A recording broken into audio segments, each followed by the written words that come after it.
Adam Taxon here at, what's it called? The Arkansas Hebrew Academy? And the McKenna Preparatory School. Okay, but I have it right, Arkansas Hebrew Academy. Hebrew Academy Are we in Little Rock or North Little We Rock? are I know in they're Little two Rock. different cities. Little Rock, Arkansas. I happen to be traveling northwest from the southeast, where I've been pretty much the last few weeks, pretty much Florida the whole time, getting away from the pollen, going out west, and I happen to be here today, and I did the Mari services, and I badgered you into not only spending time when you have to do a class in a few minutes, but I think I came for one of the single most boring, or at least not really talked about readings in the entire Torah. I know they're all equally important, but this is about the beams of the tabernacle, and that is the reading. It's just the structural details of the beams for the tabernacle. And so I'm giving you a real challenge here to make this interesting to our audience, which may include non-Jews and Jews who aren't too observant. A lesson from this one. The beams for the Mishkan, for the tabernacle, were made of acacia wood. Acacia wood, something that doesn't grow in the desert. So, obviously, the lesson number one from this reading is always be prepared. You never know what your mission is going to call for, and be prepared. So that You didn't know you'd be hit with this when you were going into the Mari tonight. I did not. Yeah. I did not. But this is one important lesson from today's reading, that you should always be prepared. So I've got a couple pieces of wood in my back, in my trunk. Okay, but we're not in the desert here. No, we're Arkansas. not. We're in Arkansas, and this is a flourishing community, a flourishing place of Yiddishkeit. So, And by the way, let me add that this is the first year is this the first year or the second year for this yeshiva here? And you have a bunch of students, and so people are like, oh, there's a yeshiva in Arkansas, but there is. there is a preparatory school here where boys get ready to go to yeshiva. Yeah, I'm sorry. So it is a great endeavor that we have taken on, and But some are after bar mitzvah age yes, still. yeah, they're all, they come here when they're about 12, 13, and Gotcha. stay here for usually about 2 years. Okay, so you were saying about I was buying you time to think of more stuff to be interesting about. You want in to sit this here reading. for half an hour, don't you? So the acacia wood is called in Hebrew atzei shittim. Okay. Elsewhere it's called other names, but here it's called atzei shittim. The word shittim comes from the root of shita, which is I hope I don't get shin, flagged for using foul language on this, but no, I'm kidding. shin, The English. I'm kidding. tet, shin, tet, hey. These three letters, you're pretty close to going off the deep end here, because these three letters actually are the same three letters that are the root word for shtut, which is folly, or straying, even worse. A person who does something wrong never does so without a spirit of folly that overcomes him. Mm-hmm.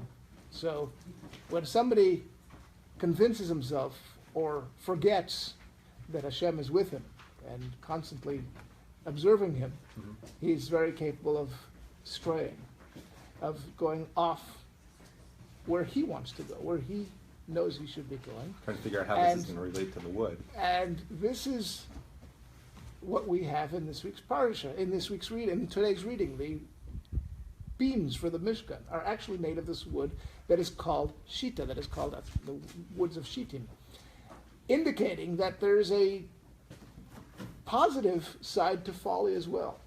Sometimes you walk the middle of the road your whole life and all is good, but most people never stick to that middle of the road. They're always going a little bit to this way, and then you have to correct that by going the other way.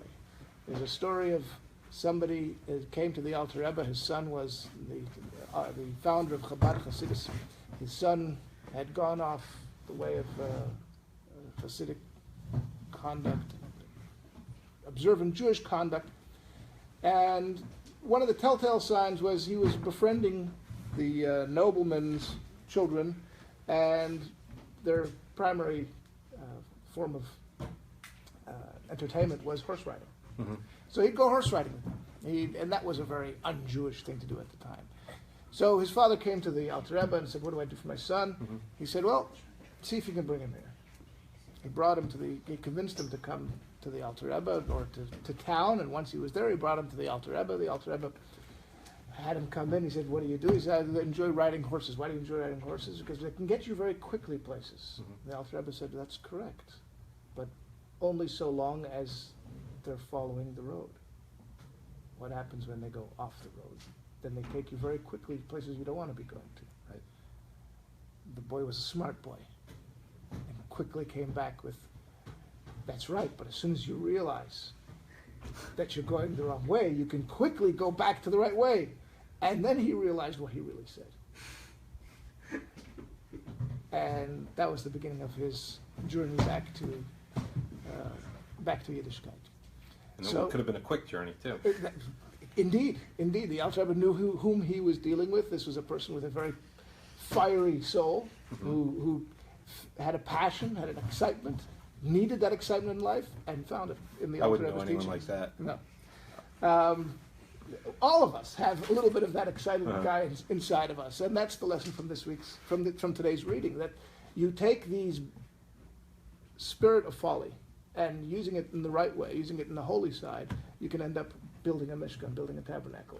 How does the acacia wood? Yeah. How does that actually connect? Well, it's not just the name, but if you think about it, what is the word? The beams. The very word for beam in the reading today is called keresh, or krashim, for the plural for keresh. Keresh is 3 letters, second, third, and fourth last letters of the aleph base. Kuf, resh, and shin. If you rearrange them, they spell sheker, which is a falsehood, a lie. Now, you can take a falsehood, a lie, a combination which is terrible, which is disastrous, and turn it around and use it in a positive way. And of course, not in the form of a lie, but whatever it is that the lie is made up of can be turned around into a positive, holy structure, into a keresh that is the very body, the building part of the mishkan, the very walls of the mishkan that hold up the roof, that contain the holy objects within them.